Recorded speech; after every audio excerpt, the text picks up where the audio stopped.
नमस्कार विद्यार्थी मित्रांनो, स्वागत आहे आपलं पुन्हा एकदा अस्पायर अकॅडमी मध्ये. आजचा जो टॉपिक आहे हा खूपच महत्वाचा टॉपिक आहे. एक उदाहरण देऊन तुम्हाला मी एक्सप्लेन करायचा प्रयत्न करतो. बघा, आपण जेव्हा क्लासरूम मध्ये एंट्री करतो, क्लासरूम मध्ये आपण जातो, तेव्हा आपण सर किंवा मॅम जे कोणी असतील त्यांची आपण परमिशन घेतो. परमिशन आपण काय घेतो? आपण म्हणतो मे आय कम इन सर. आपण कधी म्हणतो का can I come in sir? आता मे आय कम इन सर की can I come in sir यापैकी कोणतं बरोबर आहे? मे आय कम इन सर हे चुकीचं आहे की can I come in sir चुकीचं आहे, हे आपल्याला माहिती नसतं. आणि हाच टॉपिक आहे आजचा, जो आपल्याला एक्सप्लेनेशन करून देणार आहे मॉडेल ऑक्झिलरीज. ठीक आहे, तर सगळ्यात पहिला समजून घेऊया मॉडेल ऑक्झिलरीज कोणते कोणते आहेत आणि आजच्या या व्हिडिओ पार्ट 1 मध्ये आपण कोणते मॉडेल ऑक्झिलरीज समजून घेणार आहोत. तर मॉडेल ऑक्झिलरी आहेत आपल्याकडे कॅन, कुड, विल, वुड, ऑट टू आणि आहेत शाल, शुड, मे, माइट आणि मस्ट. आणि आजच्या या व्हिडिओमध्ये पार्ट 1 मध्ये आपण समजून घेणार आहोत कॅन, कुड, विल, वुड आणि ऑट टू. तर सुरुवात करूया मॉडेल ऑक्झिलरीजला. तर सगळ्यात पहिला आपण समजून घेऊया मॉडेल ऑक्झिलरी कॅन ही कोणत्या संदर्भामध्ये यूज केली जाते. कॅन समजून घेऊया. जेव्हा आपण कॅन बद्दल बोलतो, कॅन ही एक फिजिकल ॲबिलिटी म्हणजे क्षमता दाखवते, शारीरिक क्षमता दाखवते. आणि दुसरं आहे अनौपचारिक विनंती, म्हणजे आपल्याला इनफॉर्मल रिक्वेस्ट करायचं असेल तेव्हा देखील आपण कॅन या मॉडेल ऑक्झिलरीचा उपयोग करतो. तर कशा प्रकारे करतो बघा, उदाहरण बघा. आय कॅन स्विम म्हणजे काय? मी पोहू शकतो. ही एक क्षमता दाखवतोय. ठीक आहे, या मॉडेल ऑक्झिलरी मध्ये, या सेंटेन्स मध्ये मॉडेल ऑक्झिलरी वापरलेला आहे कॅन, जो दाखवतोय की क्षमता. आय कॅन स्विम, मी पोहू शकतो. दुसरा सेंटेन्स बघा, can you help me. Can you help me ही एक अनौपचारिक विनंती आहे, इनफॉर्मल रिक्वेस्ट आहे. याचा अर्थ काय होतो? तुम्ही माझी मदत करू शकता का? तुम्ही माझी मदत करू शकाल का? ठीक आहे, ही एक अनौपचारिक विनंती आहे. या ठिकाणी देखील आपण कॅन ही मॉडेल ऑक्झिलरी वापरतो. तर पुढे जाऊया.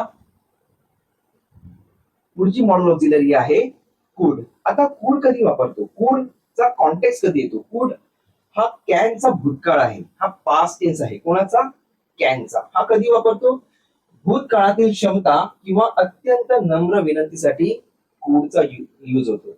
म्हणजे कधी होतो? भूतकाळातील क्षमता, भूतकाळातील क्षमता आणि अत्यंत नम्र विनंतीसाठी कुड वापरतो. कशा प्रकारे वापरला जातो बघा एक्झाम्पल मध्ये. He could run fast when he was young. काय आहे sentence? He could run fast when he was young. तो तरुण असताना खूप फास्ट पळू शकला. तो तरुण असताना खूप फास्ट पळू शकला. म्हणजे तरुण असताना ही भूतकाळातली क्रिया आहे. आता त्याचं वय झालेलं आहे, त्यामुळे तो आता फास्ट पळू शकत नाहीये. म्हणजे ही ॲबिलिटी दाखवली आहे भूतकाळातली. कशा प्रकारे? He could run fast when he was young.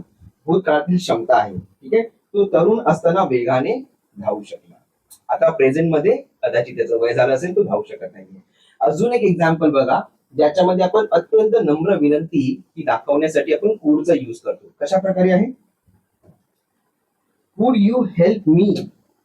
काय आहे? कुड यू हेल्प मी. तुम्ही मला मदत करू शकाल का? तुम्ही मला मदत करू शकाल का?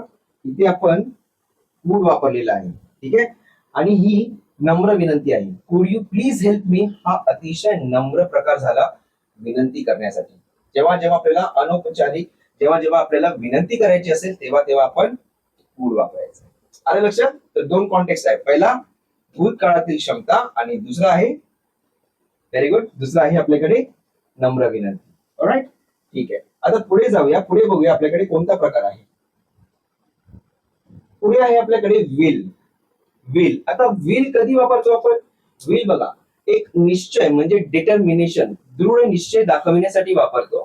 ठीक आहे, आणि विल हा भविष्यकाळ दर्शवण्यासाठी देखील वापरला जातो. भविष्यकाळ आणि निश्चय या दोन्हीसाठी विल वापरला जातो. एक्झाम्पल मधून समजून घेऊया. Okay, I will help you. काय आहे? I will help you. या ठिकाणी विल वापरलेला आहे. याचा अर्थ काय होतो? मी तुला मदत करीनच. हा काय झाला? निश्चय झाला. म्हणून आपण काय वापरलेलं आहे? Will. I will help you. पुढे एक्झाम्पल बघा, they will win the match. They will win the match म्हणजे ही भूतकाळातली क्रिया झालेली आहे, सॉरी भविष्य काळातली क्रिया आहे. म्हणजे ती मॅच जिंकतील, भविष्य काळातली होणारी क्रिया आहे, त्यासाठी आपण वापरलेला आहे विल. बघा, त्यासाठी आपण वापरलेला आहे विल. याचा अर्थ काय होतो? ते सामना जिंकतील. जिंकले आहेत का? नाही. जिंकतायत का? नाही. जिंकतील म्हणजे फ्युचरची ही गोष्ट आहे, म्हणून इथे वापरला जाणार विल. हा झाला भविष्यकाळ. आता आपण बघूया, आपल्याकडे अजून मॉडेल ऑक्झिलरीज आहेत, त्यामध्ये पण समजून घेऊया वुड. आता वुड कधी वापरला जातो? वुडचा उपयोग कोणत्या कॉन्टेक्स्ट मध्ये होतो? बघा, वुड हा वापरला जातो, विलचा भूतकाळ आहे वुड, जसा कॅनचा भूतकाळ आहे कुड, तसा विलचा भूतकाळ आहे वुड. वुड, ठीक आहे. आता याचा वापर भूतकाळातील सवयी, भूतकाळातील सवयी, ठीक आहे, आणि अत्यंत नम्र विनंती करण्यासाठी देखील होतो. म्हणजे दोन कॉन्टेक्स्ट आहेत, भूतकाळातील सवयी दाखवण्यासाठी आणि एक तुम्हाला पोलाइट रिक्वेस्ट करायची आहे, नम्र विनंती करायची आहे, तेव्हा देखील आपण वुड वापरतो. एक्झाम्पल मध्ये समजून घेऊया. एक्झाम्पल मध्ये बघा काय आहे. In childhood I would play cricket. In childhood म्हणजे काय? लहानपणी मी क्रिकेट खेळत असे. आता ही एक सवय आहे लहानपणीची, तो लहानपणी क्रिकेट खेळत होता, त्याची सवय आहे, बरोबर. In childhood. आता ह्या सवयीला दाखविण्यासाठी आपण वापरलेला आहे वुड. काय आहे? In childhood I would play cricket. Fine. आता पुढचा एक्झाम्पल बघा. Would you please open the door. Would you please open the door. ह्याचा अर्थ काय झाला? तुम्ही कृपया दरवाजा उघडाल का? तुम्ही कृपया दरवाजा उघडाल का? आता ही एक नम्र विनंती आहे, ठीक आहे, आणि त्यासाठी आपण वापरलेला आहे. ओके.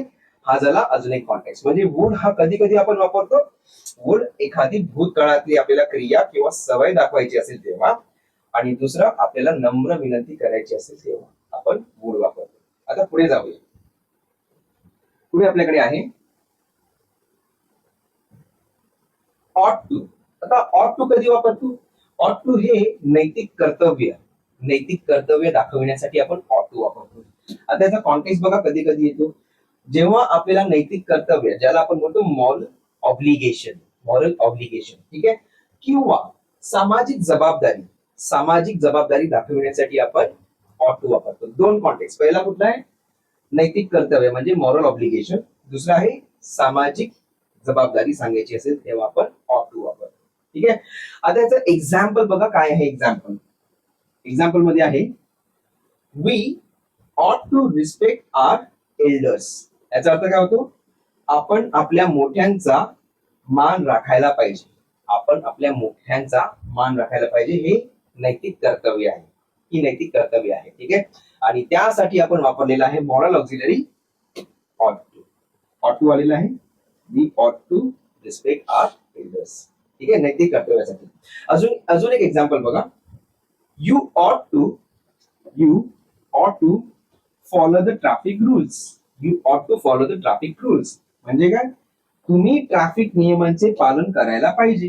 ही एक सामाजिक जबाबदारी आहे. तुम्ही ट्रॅफिक नियमांचे पालन केले पाहिजे, ही एक सामाजिक जबाबदारी आहे. आणि हे सेंटेन्स इंग्लिश मध्ये सांगण्यासाठी आपण वापरणार,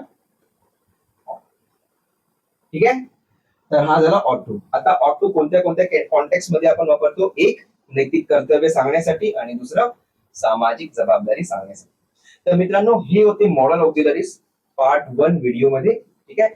आणि हा व्हिडिओ शेवटपर्यंत बघितल्याबद्दल मनापासून धन्यवाद.